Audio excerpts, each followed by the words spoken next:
Welcome back to more Let's Play The Legend of Zelda Ocarina of Time. Last time we made our way through the Fire Temple, saving a ton of Gorons and finding the mighty Megaton Hammer, which frankly is a pretty fun item. Today, we're going to be finishing up the Fire Temple. Pretty promptly too, I might add. Hey there, pal. Are you releasing me? Am I free to go? Oh, I see. Big Brother Darunia asked you to rescue me. I owe you big time. Please help Big Brother. Well, luckily for you, that's exactly our plan. So, let's grab the good old boss key, huh? There it is. You got the boss key. Time to go beat Volvagia, huh? I do find it interesting that this is one of the only bosses in the game that you actually know of before fighting them. It's kind of cool. Also, yeah, you could have seen that chest was in there this whole time, but there's really no point in even knowing because there's nothing you can do to get it. So, you know, I kind of saved us the grief of knowing it was in there. Otherwise, with the pillar down in the middle, we can hop on over and do our boss fight. Let's get to it.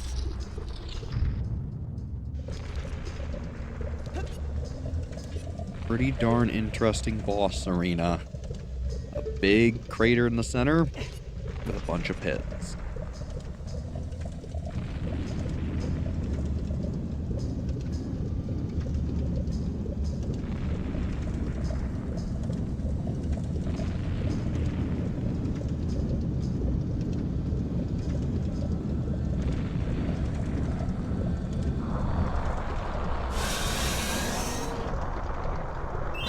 Say hello to the subterranean lava dragon, Volvagia. A pretty darn scary and awesome looking boss.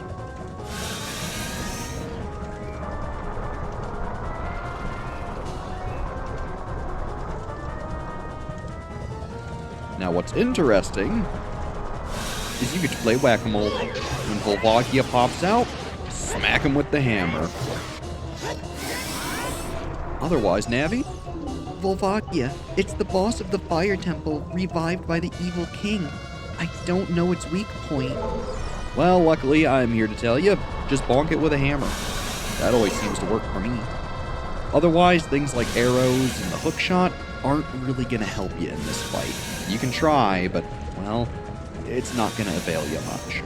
Your sword is a decent tool, but, well, frankly, it's also not going to be doing too much for you. So, even if you take swipes and slashes, it's really just down to the hammer on this one. So otherwise, kind of wait around, let Volvagia pop out, smack her with the hammer, and then you should, I believe, yeah, be able to damage her with the sword. Him or her, I don't really know, to be honest, I kind of just throw it around. But it kind of sounds female for whatever reason. And I guess, too, it doesn't help the big fire tendrils kind of look like hair, or long hair. But it probably is a he. Still, I could go either way on it. In fact, I'm sure the game actually tells us, but I've just kind of ignored it, because I'm a very intelligent being. Now I'm actually curious. Does it refer to it using any pronoun? Let me look. No, it's the boss of the Fire Temple. No, it just uses it. Interesting. Huh. The more you know. Get that nice big jump attack in there. And as you can see, Volvagia likes to drop a bunch of boulders on you as it flies around. So, be careful. Oh, it also likes to breathe fire. Ooh. And I mean, to be fair, it's a lot scarier than it seems when realistically you can kind of just stand here and not have to do too much. Still, do watch your health. It racks up damage fairly quickly.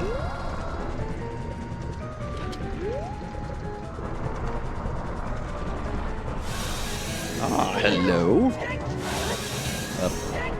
Okay, well, I guess I'll just miss every single attack, of course. And yeah, if you miss your damage phase there, then you're gonna have to be waiting a little minute for it to get back into the hole. And generally speaking, you can just watch the floor for the shadows of the boulders. Usually finding a nice corner to sit by is pretty advisable. It also, too, if you're looking away from everything that's happening in the fight, the game does run quicker because it's not having to render everything on screen. So, just a little interesting hardware tidbit there. But hey, nothing we can't handle.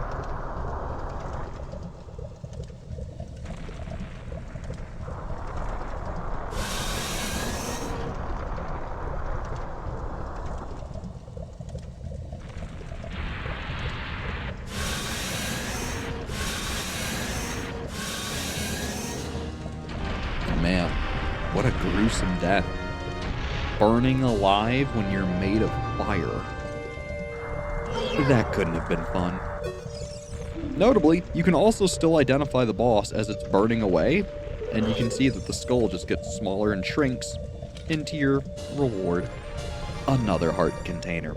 That makes 15 full heart containers, which is 3/4 of all the heart containers in the game. We're doing really good on those.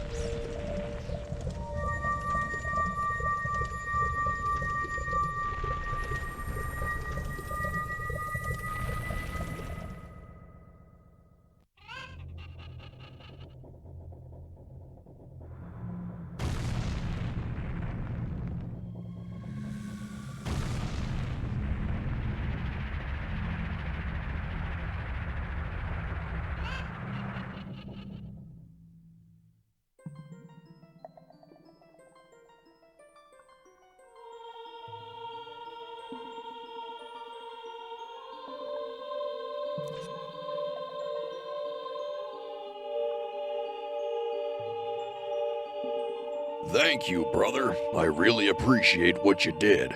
I thank you on behalf of the entire Goron race. You turned out to be a real man, just as I thought you would. By the way, I, the wild Darunia, turned out to be the great sage of fire. Isn't that funny, brother? Well, this must be what they call destiny. Nothing has made me happier than helping you seal the evil here. Hey, brother, take this. This is a medallion that contains the power of the fire spirits and my friendship.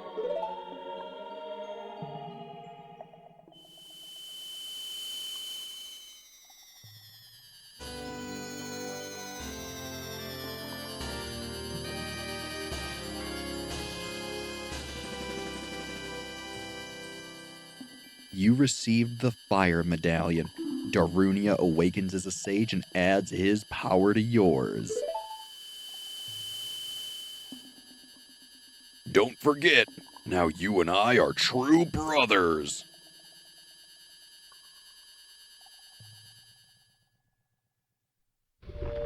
Thanks, Darunia. We appreciate you a bunch. And as you can see, we've lifted the curse that was on Death Mountain. The skies are now unclouded, which is pretty nice. Otherwise, now that we're back here in the crater, we can put our great new toy to use. Because, with a couple strikes, we can break these boulders that we couldn't bomb before. It's pretty useful. And although these Deku merchants aren't, what will be helpful is coming over this way and opening these things up. Specifically, this one of it is very important. So let's head inside. Because yet again, there's another fairy fountain on Death Mountain. Let's see what she's got for us, huh?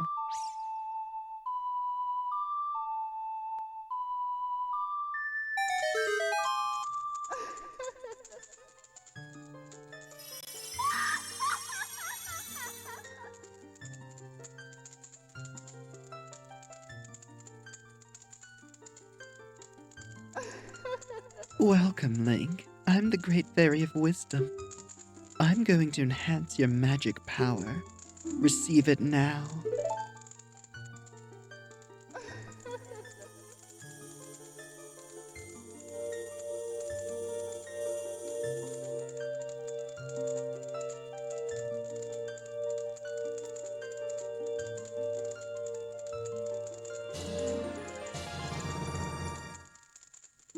Your magic meter is enhanced.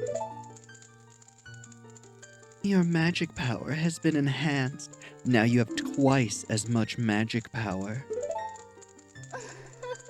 When battle has made you weary, please come back to see me. Oh, baby. Talk about an upgrade. If you haven't already been using Din's Fire, this is one of the perfect excuses to put it to use. Having a doubled magic meter is insanely useful, and now you really don't need to worry nearly as much about using your spells. Or, well, really in our case, your whole spell singular, because frankly, Din's Fire is kind of the only one that matters. Now, remember that heart piece? Simply climb down this wall, and let's go grab it. This is why I like to wait to grab it now, because not only do you get your big magic upgrade, but you get a piece of heart right away too. I mean, come on, what's better than that? Big upgrade and a life. Very nice, so far we collected 2 pieces. I like it. Then we'll climb on back up, and I believe it's time to do some cleanup. Namely, there's a good few Skulltulas we can get with the hammer. I believe almost all of them are on Death Mountain, so that does make things fairly easy. As you can see, there are plenty of little secret areas that we can access now. Most of them, though, admittedly, are just things like this. Bombs, arrows, rupees, and nothing all that important. You'd think they'd hide a ton of Skulltulas down there, but luckily, they had some restraint. The few caves that they do hide them in, sure, are annoying, but the rest of them usually aren't too bad. So, I really don't have too much of an issue with them. Now, one of the ones that they do hide is down here. I want to say, excuse me there, should we make it nighttime? I believe the Skulltula is under one of these boulders here on the path. I forget which one. This one? You can hear them. Aha! Look at that. Real sneaky, huh? And 2, the other big thing is that because we've helped the volcano out, boulders no longer fall on you. So if you wanted to wait to get Bigoron's sword, now is a fairly good time to do it. I didn't mean to fall into the cow pit here, but sure, take some extra rupees. Thank you, Mr. Cow. Or I guess Miss Cow, because it makes milk. Either way, thank you, Cowbert. But now that we've come on down the path, the other Skulltula, I believe, is over here, back where we dropped the bomb off to enter Dodongo's cavern. Now, had I not already gone back and grabbed the Skulltula inside Dodongo's cavern, now is actually a fairly ideal time to do that. So really, I should have waited, but we could have gotten it earlier, and so we did. Still, another Skulltula down. Backflip on down like the awesome hero we are, and continue on. Now, otherwise, some of the things we actually need to do, surprisingly, are actually all as a child. Now, you might not think it, but there's actually a fair bit we can do now because, well, not because of anything we just got. It's actually because of the Song of Storms. So, let's play the Prelude to Light, or Prelude of Light. Head back to the good old Temple of Time, become a child once more, and then we can go around and collect, I believe, 2 more pieces of heart for a full heart container, and grab a few Skulltulas. Sounds like a pretty good plan, if I do say so myself. Now, interestingly, we could have technically done this the first time we came back to, the Temple of Time when we could first become a child again. Which, notably, you must, I believe, defeat the Forest Temple in order to become a child once more. If you don't, I believe Sheik is still standing here, and, he'll get mad at you. So, while we couldn't have done it immediately after becoming an adult and getting the Song of Storms, we can do it pretty darn soon after. So, I figured it would be fine to just wait until now. And otherwise, I believe the first place we need to go to is actually, also I need to play the Song of Day here. But the first place we need to go to is, if I can get my words right, actually the Hyrule Castle, of all places. Now you might be thinking, really? Hyrule Castle? There's something there? Yeah, there is. Trust me, I know it's weird, I know it's strange. But there is in fact something here for us after all this time, and yes, it was locked behind the Song of Storms. So again, we could have technically done it as soon as we got the Song of Storms, but I figured now was a good time to clean up. So make your way back over to the castle. And I mean, hey, if you never got Din's Fire, now's not a bad time for that either. Especially because we got caught. Oh, I swear, you guards are on more high alert than you've ever been before. A bit annoying, if nothing else, but still, reiterates the point. Maybe take things a little slower and be careful. Still, like I was saying, now that we have a doubled magic meter, using Din's Fire isn't a bad idea. Because we have so much magic, it really is not a detriment to just use it. So, frankly, go crazy. Sure, maybe don't burn your whole magic meter on using it exclusively on, like, one enemy or something, but if you ever need fire, you have plenty of it. And sure, you will go through your magic pretty darn quickly, as the pun I made earlier, you burn through it. But it's still pretty darn useful, and I wouldn't go ignoring it. Up in the river here, I guess the moat. And then, the actual place we're looking for is somewhere you may not have expected. This tree. Should you come up to this tree, play the Song of Storms, a hole will open up. And in this hole is one of my favorite glitches in the entire game. This isn't anything to do with, say, speedrunning, or anything that's, you know, extremely practically useful, but it is an interesting glitch all the same. Notably, there's a golden Skulltula down here.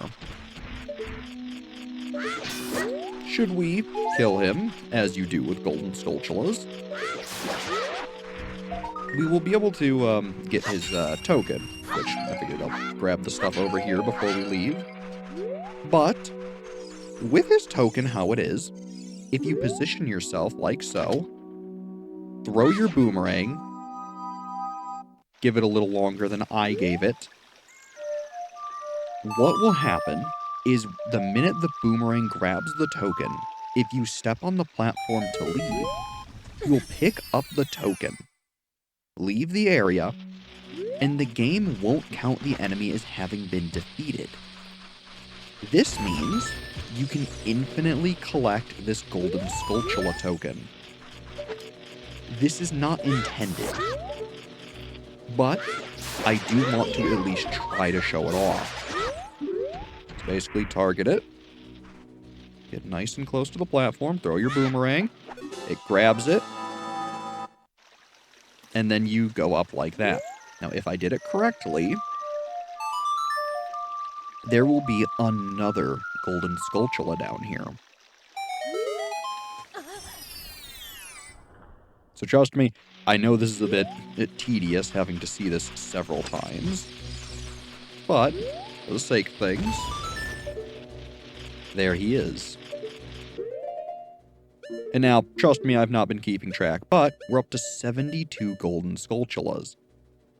I believe beating him did count. And, for the sake of things, let's do it one more time to see what happens. We were at 72.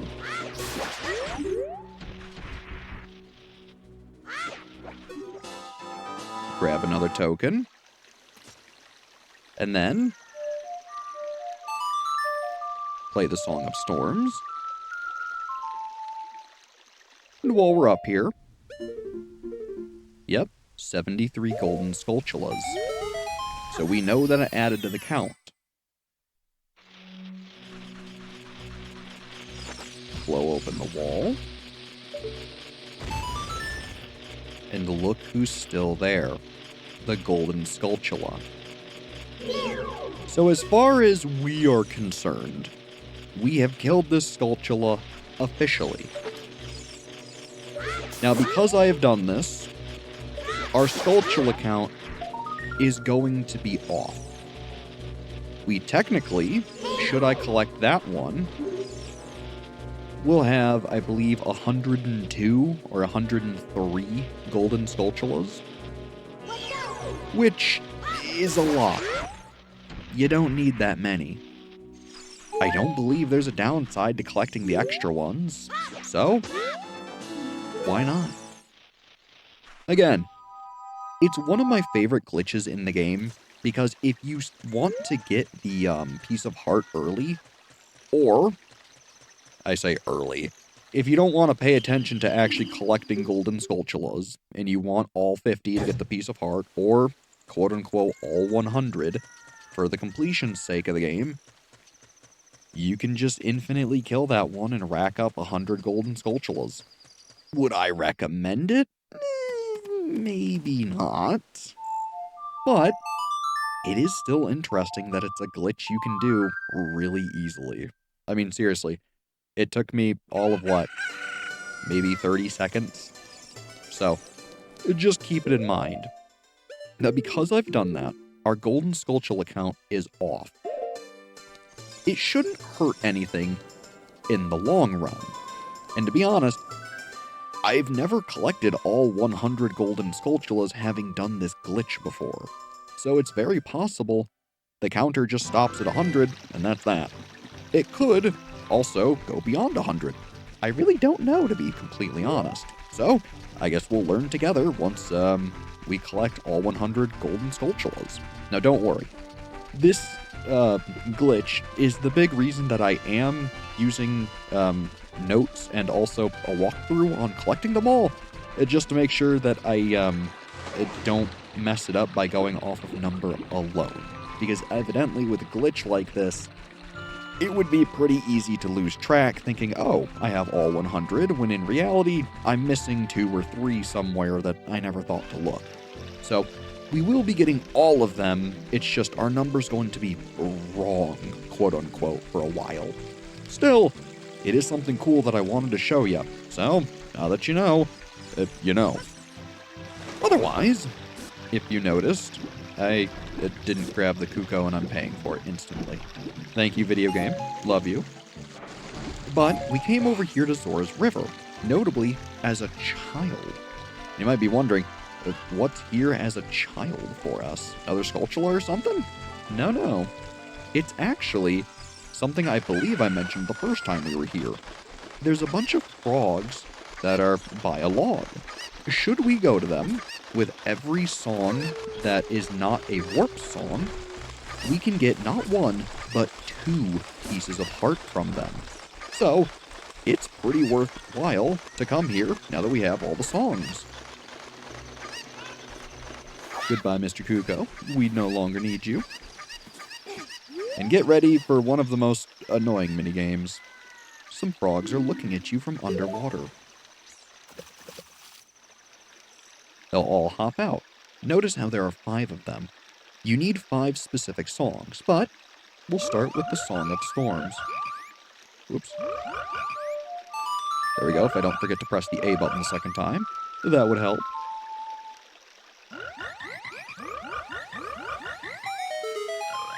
Wow, that melody is so cool, Ribbit. Singing in the rain. Oh, what a feeling. Ribbit. Please take this as a token of our froggish gratitude, Ribbit. All right, see you, Ribbit. And so for the Song of Storms alone, you get a heart piece. Otherwise, let's play them some other songs, shall we?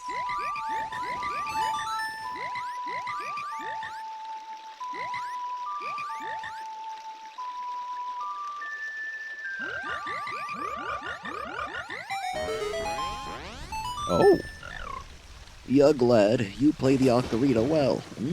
That melody is so fine, Ribbit. We all should practice it, Ribbit.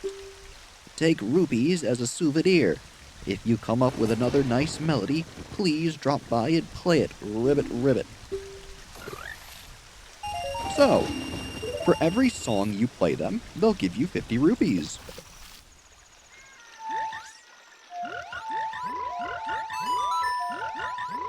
Now, the ideal goal here is to make all 5 of the frogs large.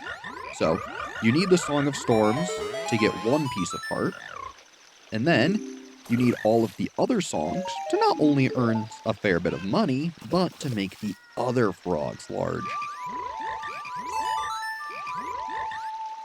And then, once we've enlarged all of the frogs, they'll give us basically a Simon Says minigame that allows us to earn another piece of heart. It's pretty darn useful.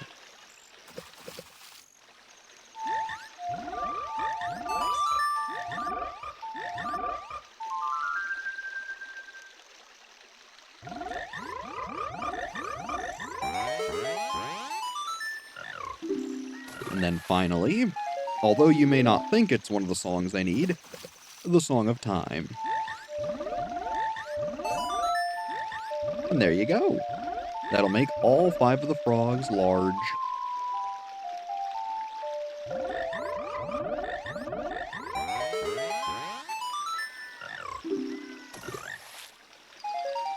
That gets you a total of 250 rupees, and now...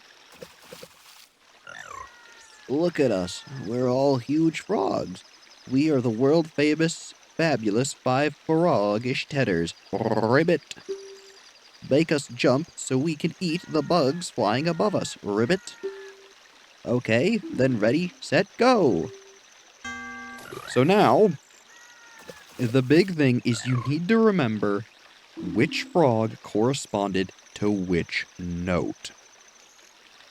This is extremely not fun to do because they get really fast. So A, left, right, down, left, right, down, A. Oh, I fat fingered the B button. All right. Luckily, I believe the pattern is the same every single time. So A, left, right, down. And if you're not quick enough, you'll time out. So to be honest, I have it written down what the pattern is, and I'm just gonna play it. So A, left, right, down, down, A. Whoops. I lost track of it, to be completely honest. A, left, right, down, A, down, right, left. Oh, I did it too slow. So yeah, as you can see, you gotta go pretty darn quick.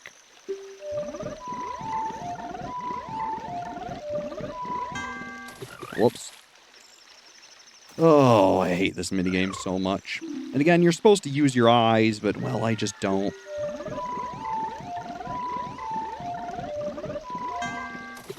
Ugh. You know, for being a guy who loves frogs, this is one of the things I do not love about frogs. Whoops. I keep forgetting to do the second A button there.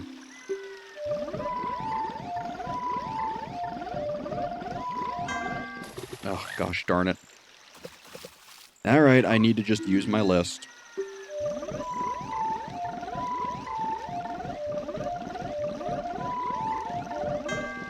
Oh, really? Gosh. Even with a list, I still mess it up.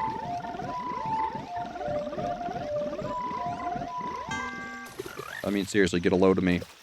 Alright, maybe I should just quit trying to use the list and use my eyes. I have the first part down. Whoops. Again, I keep forgetting that second A there. Ugh. Some Ocarina player I am, huh? And, like, you have some time to make a mistake, but if you mess up, it's gonna burn ya.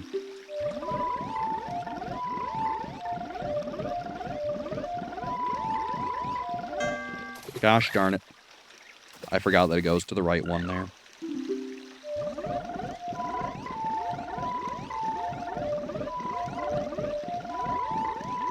And if you kinda mash, you can get through it, because I'll be honest on that one, I mashed. So, Young boy, you did great. Perfect. We are stuffed, Ribbit. Would you take this token of our gratitude? I certainly will after my awful performance. Yeesh. My apologies for your ears. Anyways, we got another heart piece making another heart container. Oh, baby. Now, interestingly, there are only 4 more pieces of heart in the game for us to collect, which I would say is a pretty huge marker in our journey. We only have 4 more pieces of heart to grab. That's awesome. Otherwise, seeing as we're already at Zora's River as a child, why don't we become an adult and go grab the Zora tunic that I should have grabbed while we were here the first time? After all, this would normally be the point of the game where you come here for the first time as an adult, do the whole ice area, free King Zora, and then go to the water temple. Technically speaking, we could have actually gone there first, which is interesting. I don't believe at any point in the water temple do you need the Megaton hammer. So technically speaking, you could do the water temple first, which is an interesting way of playing the game. It does technically make some things easier. For instance, in the fire temple, you could use the item you get there to do some shortcuts. It's kind of interesting, but I'll be honest, there's really no real point in doing it that way. And to be honest, most people bemoan the water temple. For good reason. You'll see why once we get there. It certainly won't be today, don't get me wrong, but, well, just know that there is a reason a lot of people really dislike it. I always was a fan of it, ultimately, because I loved the sense of exploration that it gave me as a kid. Though, as an adult, I will admit, I've been stumped by it more times than I would like to actually admit. Still, when I did replay this game with my sister, when she was experiencing the game for the first time, it was interesting having refreshed my memory on it just to see what a first-time player thinks of the game in the modern day. And frankly, it wasn't really that bad. The big oopsies that everyone makes occurred, but luckily, past that, wasn't all that bad. So, hopefully I remember and can perform serviceably through the dreaded water temple. Still, for now, before we head there, we need to grab ourselves the Zora tunic from none other than King Zora himself. So, we'll make our way to Zora's domain. If anything, I'm just gonna meet you there. We've seen this before. Ah, good old Zora's domain. You and your beautiful music and your icy locale. I tell ya, I love it here. Should we come on up here, we have good old King Zora. And to be honest, For a minute, in my head, I was worried that he was going to be refrozen. But luckily for us, that's not the case. Oh, I've come back to life. Was it you who saved me? Don't be nervous. It looks like you have a hard time breathing underwater. As an expression of my gratitude, I grant you this tunic. With this, you won't choke underwater. You got a Zora tunic. This diving suit is adult size, so it won't fit a kid. Wear it and you won't drown underwater. Oh, baby. The final tunic, and honestly, probably my favorite look for Link in this game. I always loved how the blue tunics looked, and in most traditional Zelda games, the tunic changes actually indicated a raise in defense. In these games, though, they were given utility over defensive purposes. So it's not too uncommon in most of the Zelda games for a blue tunic to be the middle tunic, the one that gives you a 0.5% cut to damage, whereas the red is usually the one that gives you the 1/4 damage. A Link to the Past is a really great example of this, and even the first Zelda had magic rings that also changed your tunic from green to red to blue, or vice versa, from green to blue to red. I don't remember the exact order in The Legend of Zelda 1, but you get the idea. Generally, tunics were defensive in nature as opposed to being used for utility. I want to say in Link's Awakening, they actually made the tunics an interesting item for the color dungeon in the Game Boy Color version. When you got the tunics, you did a dungeon that was themed on color, that was deemed pretty much impossible to do without using the Game Boy's color, or the Game Boy Color's color feature. So, go figure. Point was, you got a choice of 2 tunics, the red or the blue tunic. The red tunic let you deal double damage, whereas the blue tunic cut the damage you received in half. So it's pretty useful, and that's always why I associate the blue tunic with the defense increase. Still, now that we have the final tunic, next time we play The Legend of Zelda, we'll probably be warping to Lake Hylia again and exploring the water temple. As always, I'm Brad. Thanks for watching, and have a good one.